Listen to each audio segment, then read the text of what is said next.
दोस्तों, target study IQ channel को इतना प्यार देने के लिए आप सभी का तहे दिल से मैं स्वागत करता हूं। साथ ही साथ में इस प्यार के साथ में शुरू करते हैं आज का सबसे पहला क्वेश्चन। दोस्तों, आज का सबसे पहला क्वेश्चन देखो क्या बना है। यहाँ पर भारत का एक राज्य है जहाँ पर त्रिशूर पूरम नाम का एक उत्सव सेलिब्रेट किया जाता है, हर वर्ष बनाया जाता है। इस वर्ष क्या हुआ है कि क्वेश्चन बना है कि त्रिशूर पूरम उत्सव को पहली बार रद्द कर दिया गया है और यह किस राज्य में आयोजित किया जाता है।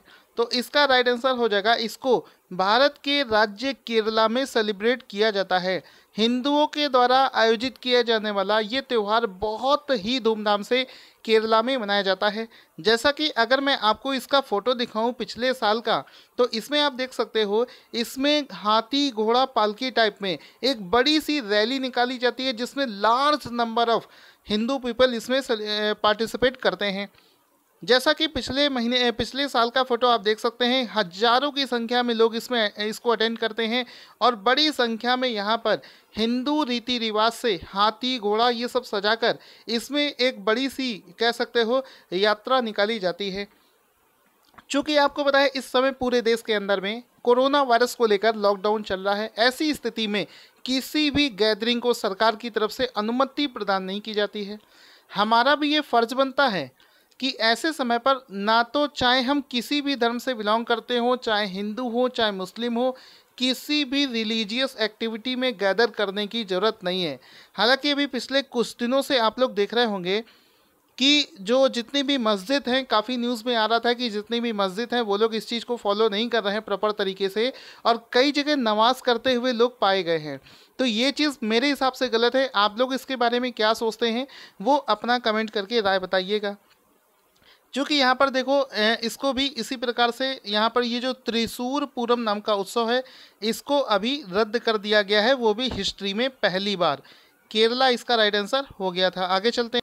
आज का दूसरा प्रश्न बना है कि कौन सा अंतरिक्ष संगठन जो है वो डेमो 2 नाम से एक मिशन को लॉन्च करेगा। तो ये जो demo 2 DEMO demo and this is 2, तो डेमो 2 नाम से ये जो मिशन है इसको लॉन्च करेगा अमेरिका की स्पेस एजेंसी नासा और स्पेस एक्स। तो नासा और स्पेस एक्स आपस में मिलकर एक मिशन लॉन्च कर रही हैं जिसका नाम है डेमो 2। तो ये जो डेमो 2 नाम का मिशन है इसके तहत क्या किया जाएगा, इसमें इसके बारे में आपको बता देते हैं। देखो, आप सभी को, जैसा कि आप सभी को पता है, एक चीज़ होती है जिसके बारे में मैं आपको बता चुका हूँ, इंटरनेशनल स्पेस स्टेशन। अंतरिक्ष में एक स्पेस स्टेशन बना हुआ है जो कि हवा में तैर रहा है, जहाँ पर क्या होता है दुनिया भर के साइंटिस्ट जाकर वहाँ पर स्टे करते हैं और अंतरिक्ष में रिसर्च का काम कर रहे होते हैं। तो अभी क्या है, एक टर्म आपने सुना होगा, स्पेस एक्स नाम की एक कंपनी सुनी होगी। यहाँ पर नासा जो है ये अमेरिका की गवर्नमेंट की कंपनी है, लेकिन जो स्पेस एक्स है ये एक प्राइवेट कंपनी है जिसके CEO का नाम है इलॉन मस्क। ठीक है, उसके साथ मिलकर एक ये जो डेमो 2 नाम से एक मिशन की शुरुआत करी है। इसके माध्यम से उसी स्पेस स्टेशन के लिए अंतरिक्ष यात्रियों को उसमें पहुंचाने का काम किया जाएगा इस प्रोग्राम के द्वारा। इसमें क्या था, एस्ट्रोनॉट्स जो होते हैं उनको वहां तक पहुंचाना इतना ज़्यादा आसान नहीं होता है, क्योंकि जो इंटरनेशनल स्पेस स्टेशन होता है वो बहुत तेज़ी से मूव कर रहा होता है, वो एक जगह स्थिर नहीं होता है। तो किसी घूमती हुई चीज़ पर किसी चीज़ को अगर हमें पहुंचाना है तो जाहिर सी बात है हमें भी उतनी ही रफ्तार से घूमना पड़ेगा जितनी रफ्तार से ये जो हमारा इंटरनेशनल स्पेस स्टेशन है ये मूव कर रहा है।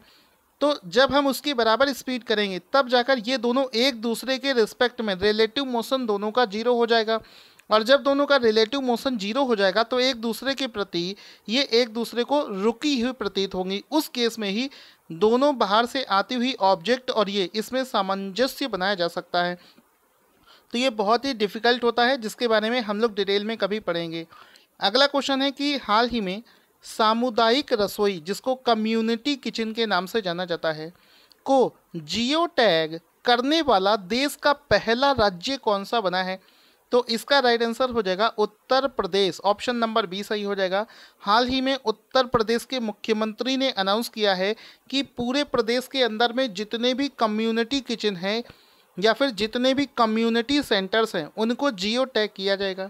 अब ये जियो टैग होता क्या है और इसका फ़ायदा क्या होगा, देखो इसका फ़ायदा मैं आपको समझाता हूँ।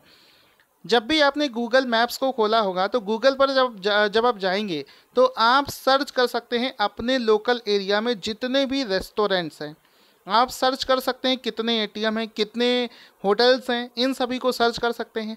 अभी क्या हो रहा है, कोविड-19 के समय पर हमें ज़रूरत है कि मान लो कोई एक भूखा व्यक्ति है, उसको भोजन की तलाश है, तो वो अपने गूगल पर सर्च कर सकता है कम्युनिटी सेंटर नियर मी।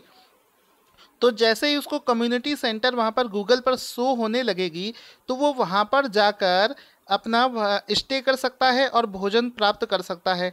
तो मेरे हिसाब से उत्तर प्रदेश के द्वारा बहुत ही अच्छी पहल है।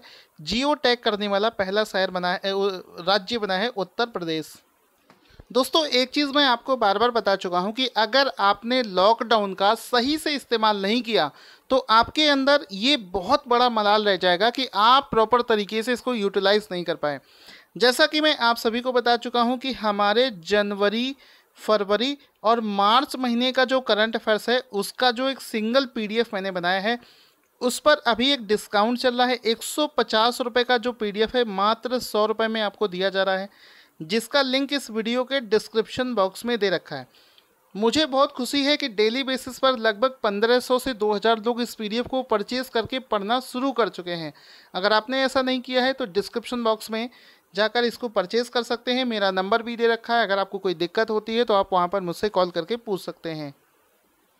इसी प्रकार से अगला क्वेश्चन हमारा बना है कि दृष्टिहीन लोगों के लिए किस कंपनी ने टॉक बैक कीबोर्ड विकसित किया है? तो इसका राइट आंसर हो जाएगा गूगल ने। हाल ही में गूगल कंपनी जो है उसने क्या किया है, टॉक बैक नाम से एक कीबोर्ड लॉन्च कर दिया है, जिसके माध्यम से जो नेत्रहीन लोग हैं, दृष्टिहीन बाधित लोग हैं, वो लोग इसके माध्यम से टाइपिंग कर सकते हैं। जैसा कि यहाँ पर आप देख सकते हैं ये ब्रेल लिपि पर आधारित है। इसमें इसके माध्यम से ही वो जो है अपना टाइपिंग कर सकते हैं और इस ऐप को गूगल के द्वारा लॉन्च किया गया है। आगे चलते हैं। क्वेश्चन बनता है कि भारतीय सिविल सेवा दिवस किस दिन मनाया जाता है?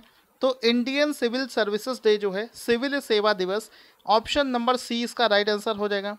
आप लोगों से मैं पूछना चाहता हूं कितने ऐसे लोग हैं जिनके अंदर महत्वाकांक्षा है, जिसके अंदर ख्वाब है कि वो फ्यूचर में चलकर सिविल सर्विसेज एग्ज़ाम को क्रैक करें, आईएएस बने, आईपीएस बने, अपने माँ बाप का नाम रोशन करें। मन में यही सोचकर आपको पढ़ने की ज़रूरत है। अगर आप पढ़ेंगे नहीं, दूसरे बच्चों की तरीके टाइम वेस्ट करेंगे तो आपके अंदर वो क्वालिटी यानी कि नहीं है।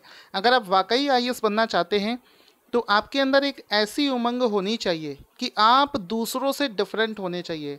ठीक है, आपको रास्ता साफ साफ दिखना चाहिए। तो ऑप्शन नंबर सी सही हो जाएगा कि सिविल सर्विसेज डे, एक बार आपको फिर से रिवाइंड करा देता हूं कि नेशनल सिविल सर्विसेज डे जो है ये 21 अप्रैल को मनाया जाता है। जाग जाइए, अभी भी समय है। क्वेश्चन है कि भारत ने पड़ोसी देशों से स्वचालित निवेश रोकने के लिए किसने एफडीआई नीति में संशोधन कर दिया है? तो राइट आंसर हो जाएगा केंद्र सरकार। हाल ही में केंद्र सरकार ने भारत का जो एफडीआई, जिसका मतलब होता है फॉरेन डायरेक्ट इन्वेस्टमेंट, उस पर अभी रोक लगा दिया है। इसका मतलब ये होता है कि भारत की हो क्या रहा था कि जब से ये लॉकडाउन शुरू हुआ है भारत की बहुत सारी कंपनियों के जो शेयर हैं वो बहुत तेज़ी से नीचे आ चुके हैं। तो चाइना अभी क्या कर रहा है, ऐसी कूटनीति कर रहा है कि वो जो सस्ते शेयर वाली कंपनियां हैं उनके शेयर्स खरीदना शुरू कर चुका है। इससे क्या होगा, आगे चलकर भारत जब ऊपर बढ़ेगा तो सस्ते में जो शेयर मिले हैं इससे चाइना का शेयर इसमें बहुत ज़्यादा बढ़ जाएगा, चाइना को बहुत ज़्यादा इसमें फ़ायदा हो जाएगा। तो हमेशा उल्टा दिमाग चलाने वाला ये देश जो चाइना है, इसी की वजह से भारत ने, केंद्र सरकार ने एफडीआई को अभी चेंज कर दिया है। अब इस चीज़ को लेकर चाइना बैठेगा तो नहीं शांत। जब ऐसा किया है भारत ने तो उसने देखो बदले में क्या किया है। किस देश ने भारत द्वारा एफडीआई नीति में किए गए बदलाव को डब्ल्यूटीओ के सिद्धांतों का उल्लंघन करना करार दिया है? तो इसका राइट आंसर हो जाएगा चाइना। ऑप्शन नंबर बी सही हो जाएगा। चाइना ने ऐसा अनाउंस कर दिया है। उसने डब्ल्यूटीओ ऑर्गेनाइजेशन होता है जो कि पूरे वर्ल्ड में ट्रेड यानी कि व्यापार को लेकर चीज़ों को देखता है, उसके नियमों का उल्लंघन बताया है। उसके अनुसार ये चीज़ गलत है जो कि भारत कर रहा है, लेकिन भारत जो भी कर रहा है वो अपने हित के हिसाब से उसको करना ज़रूरी है, सही कर रहा है। अगला क्वेश्चन दोस्तों ये बनेगा कि हाल ही में राष्ट्रपति रामनाथ कोविंद को का सचिव किसे बनाया गया है? तो राइट आंसर हो जाएगा Kapil Dev Tripathi. Option number D सही हो जाएगा। हाल ही में कपिल देव त्रिपाठी को प्रेसिडेंट का सचिव बनाया गया है। कपिल देव त्रिपाठी का फोटो भी देख सकते हैं, जिनको हाल ही में रामनाथ कोविंद जी का सचिव बना दिया गया है। अगला क्वेश्चन है कि सड़क परिवहन मंत्रालय ने अपनी वेबसाइट पर ढाबों और ट्रक की मरम्मत की दुकानों की सूची के लिए किस लिंक की शुरुआत करी है? इसका राइट आंसर हो जाएगा डैशबोर्ड। अभी क्या हो रहा है कि जितने भी ट्रक होते हैं उनकी जो मरम्मत की दुकानें होती हैं, क्योंकि पूरे देश भर में राशन का सामान पहुंचाने के लिए ट्रक हाईवे पर चल रहे हैं, तो उनके ख़राब हो जाने की स्थिति में उनकी जो मरम्मत है वो ज़रूरी है। और ड्राइवरों के लिए खाना उपलब्ध कराने के लिए जो ढाबा है, इसके लिए एक वेबसाइट जारी करी है जिसको डैशबोर्ड के नाम से जानते हैं। तो ऑप्शन नंबर ए सही हो जाएगा। दोस्तों अगला क्वेश्चन है कि 3 करोड़ से अधिक लोगों को भोजन उपलब्ध कराने के लिए किसने मिशन अन्न सेवा की शुरुआत करी है? तो राइट आंसर हो जाएगा रिलायंस फाउंडेशन के द्वारा मिशन अन्न सेवा की शुरुआत करी गई है। तो ऑप्शन नंबर ए यहाँ पर बिल्कुल सही हो जाएगा। और इस मुसीबत के समय पर रिलायंस फाउंडेशन बहुत अच्छे वर्क कर रहा है। इससे पहले उसने फुल्ली कोविड-19 के लिए डेडिकेटेड एक हॉस्पिटल की शुरुआत भी करी थी, और इधर मिशन अन्न सेवा की भी शुरुआत कर दी है।